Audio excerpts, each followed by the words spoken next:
I'm really pleased to be joined by the legislators behind me, J.D. Prescott, Senator Koch, so many others that were part of this.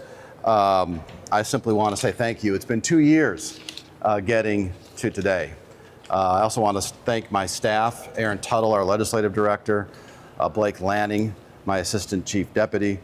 They were really pointed on all this. In fact, the bill's language in a lot of respects can be credited to Aaron and Blake, who put countless hours in this. I want to thank Tom Homan. If you guys remember, a lot of you were here when he came, and he endorsed the original language of this bill 2 years ago. The governor spoke at it at this time, endorsed our Fairness Act. I'm pleased that he signed it today. I really want to thank him for following through on his commitment. It showed true leadership. There are others, like I said, J.D. Prescott, Chris Jeter, Kendra Kastner. If you remember Kendra, she was the angel sister. She had a brother who was killed by an illegal alien here in Indiana. Chad Wolf came and testified. The Heritage Foundation and the Federation for American Immigration Reform also helped with the language.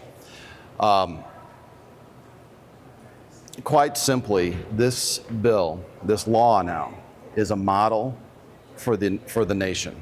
It's one of the first in the nation that really makes the state be a true partner with the federal government to make sure that illegal aliens aren't here and aren't working here. The fact of the matter is, it's not about being unfair, it's not about being mean or anything like that. But when your schools are overfilled with children who shouldn't be here, not their fault, but certainly the fault of their parents. When your emergency rooms are overfilled, they're already stressed out when they're overfilled because they're filled with illegal aliens who shouldn't be here in the first place. And then when our jails are filled with the same people who shouldn't be here, it taxes the rest of us. And so it's unfair to the rest of us. Those of us who are here legally, those of us who are taxpayers. And it's also unfair to the illegal alien who was, over the last 6 years or so, through the Biden administration especially, was attracted here because of an open border. The Fairness Act corrects all that. It also stops the magnet. So not only was there an open border, but there was a magnet from our businesses in a lot of respects that were pulling these aliens once they came across, pulling them into their businesses. The Fairness Act is going to allow your Attorney General's office to start looking into these businesses with a lot better tools, because they have to act fairly as well to our American Hoosier workers and not the illegal aliens. So you're going to see your Attorney General's office be right there. Some of it's already in place, some of it's already effective, but by July 1st, when all of this bill is in effect, you're going to have guidance that we're going to issue to our businesses of how to comply with the law. You're going to see me start to act on lists that ICE has been collecting over the last few years, lists of businesses who they suspect are regularly employing illegal aliens. You're also going to see me work with federal OSHA, Federal Department of Labor. We're already working on a formalized agreement where we're going to be sharing databases and other information so that we could check to make sure employers are e-verifying. Again, I want to thank these legislators behind me. I'll ask them to make a few brief words, a few statements as well, if they'd like, and then we'll all take your questions. Senator Koch? Excuse me, J.D. Yeah. Thank you all for being here today. It was great to see the governor getting this bill signed into law. And this has been 2 years worth of work between my colleagues in the House and Senate and Attorney General Akita and his team. I'd just like to thank my colleagues in the House and Senate both for helping get this across the finish line. There's no one legislator that ever passes a bill. It takes 51 and 26 to get a bill across the finish line. So thank you to all my colleagues in the House and the Senate that supported it. You know, this puts the stamp that shows that we are, as a state, we're not a sanctuary state in Indiana. We make sure that we enforce the laws. We make sure that our local communities do not have sanctuary policies in place, that our sheriffs are complying with immigration detainer requests and working with federal authorities. And ultimately, this gives the Attorney General's office the ability to enforce, to make sure that employers are not knowingly intentionally hiring illegal immigrants. So it's vital to get that through and get that in, give the Attorney General's office the tool that they need to get the job done here in the state and enforce our sanctuary city laws. Thank you all. If you have questions about the bill, happy to do so. I'll turn it over to my colleagues. Gary? Okay, JD, ask for the questions. We've heard some concerns, particularly from small farm owners in Indiana who may have unknowingly hired illegal immigrants. They're worried that these fines could really cripple them. Do you have, what do you say to those concerns? So it's knowingly and intentionally. Put that mens rea in there in place. And then, and also, if there are farmers that are hiring people that are working here on visa, the visa program's still there. If they want to hire lawful, they can do that. But if they're hiring illegals, that is in violation of law and they should be held accountable. Mr. Attorney General, do we have an estimate as to how many undocumented immigrants are working in the Hoosier State? Well, I'll tell you no, because they're largely in the shadows, so I don't have an accurate estimate. We have some threshold numbers that could be upwards of, the last time I was able to calculate, and this is a little bit dated, probably more than a couple 100,000. You indicated last month that you were already getting tips. People were Yeah. calling. And do you have a number on that? Is that still happening? I'm going to keep that to myself. We are getting tips. What I'm not going to do is start getting into a tit for tat, one competitor calling on another. We're not going to get into that. So I'm going to have a priority schedule of how we look at these. It's going to start with our federal partners at ICE and the Department of Labor. Consumers, the public, are certainly welcome to list their complaints, but we're going to quickly determine through our investigative staff whether or not they're associated with a competitor or not. Because I don't have time to have this new good law be abused simply because of jealousy or competition or anything. We truly have to get after some of the bad performers. I'm also going to rely on our local law enforcement partners. We have great ones in the state. I think our Sheriff's Association is flawed. I think we have too many sheriffs under investigation and being charged for different things, whether criminally or civilly, like operating a sanctuary city or abusing their commissary fund. I think it was wrong, as this bill went through the last 2 years, for them to not want to help our federal partners, and that was clearly the case. But there are also, the vast majority of our law enforcement are great, and they want to help clean this up too. And so I know who the good ones are now.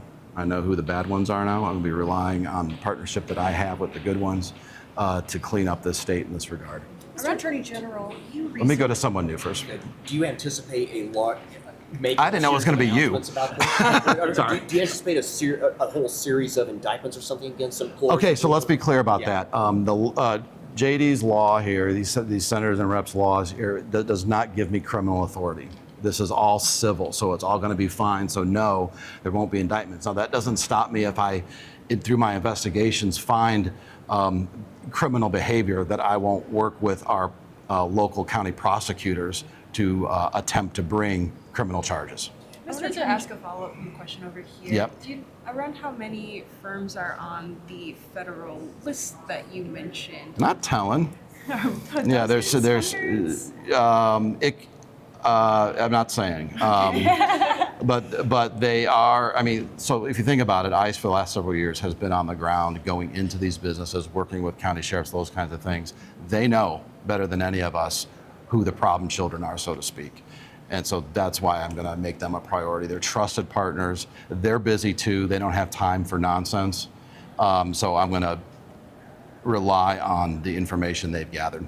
Mr. Attorney General, you recently joined a lawsuit against the federal government to try and reverse or stop the rescheduling of medical marijuana. What was your decision, or what was the thought process behind that? And do you see that changing the conversation regarding potential medical marijuana legalization heading into the next session? Well, let me tell you, first of all, that was JD's idea too, so he can answer the question.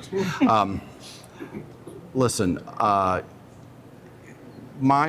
now think about this. All you guys who think I'm a Trump sycophant and always with the president. Look, I'm suing him right now. Okay, so there you go. I hadn't heard any of you guys talk about that. But that aside, what I'm interested in out of that lawsuit is an honest discussion through a formal comment period that you are supposed to do. I mean, let's reset this and remind everybody what's happening here. And I don't care who the president is.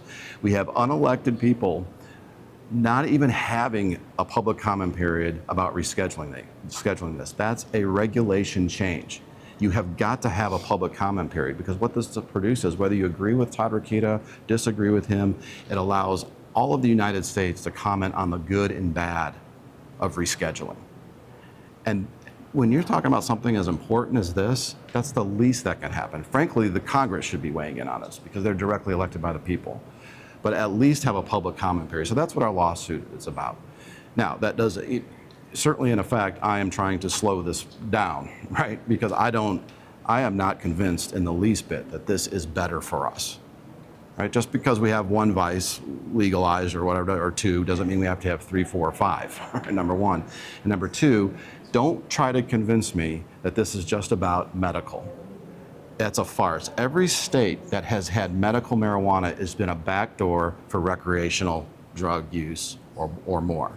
That's what this is about. What I would ask these legislators to consider, that if you're considering medical this legislative session, you might as well just legalize marijuana outright and stop the game, because that's really what this decision is. Once a state has medical marijuana, in fact, the former or current president of NORML, that organization, said, all you got to do is get medical marijuana legalized in a state, and before too long, you're going to have the whole state legalized for any reason whatsoever. He said that. That's not my words. Those are his. At the convention, do you plan to A, endorse Max Engling, and then B, do you believe that Diego Morales should resign as Daniel Elliott has called for? I'm not prepared to call on Diego to resign. I'm prepared for Diego to fulfill his duty as he promised the taxpayers and voters. And I think he'll do that. And as far as endorsements or not, it's really time for the delegates to decide. I've always trusted the delegates. None of that's changed here.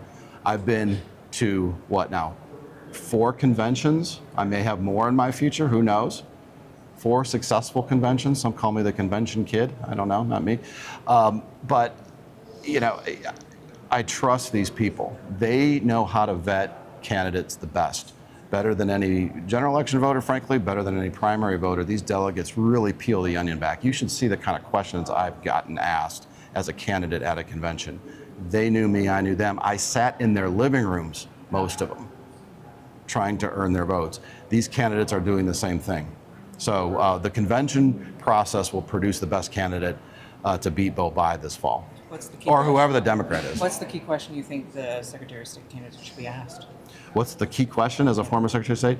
It is how you can administer elections fairly, competently, how you can enforce Indiana's photo ID law. We were the first in the nation to have that. And otherwise, you're more than just the duties of the office. It's leading as a statewide official. And that's so important to lead by example. That doesn't mean I'm perfect. That doesn't mean anybody up here is perfect. But it's a matter of, and this is what I said when I withdrew my endorsement of Diego, it's a matter of making sure you have the trust of the voters. And the best way to do that is not to create long-term patterns of the same thing and not being able to appear in front of people like you and explain what you did. You guys can all agree with me or disagree with me on any number of issues, but you never have to know where I stand, and you never have to beg for access to me in explaining the decision I made. And that is key for a statewide official in order to have the trust of the people of this state, which I hold in the highest regard, and I hope I never lose. We have one more question, and I have to get into this. I got to pick up Teddy. So. Will you choose to endorse any of the candidates before, or are you still going to do something? I don't know. And this is no comment on any of the candidates. I just think at this stage, this close to convention, you got to remember, I got in 57 days before the convention in 2020. So at being so close to the convention, I think it's best that I stay out. That's not a comment on Max. If you look at my statement very closely, a lot of you think that I endorsed Max. I did not. I invited the delegates to go and meet with him, and for him to meet with the delegates. I think my words were, please allow Max to meet with you at this time. And I think that's the most effective, most prudent thing I can do this close to a convention where really the delegates need to make the decision. Thank you. Thank you guys very much. I appreciate it.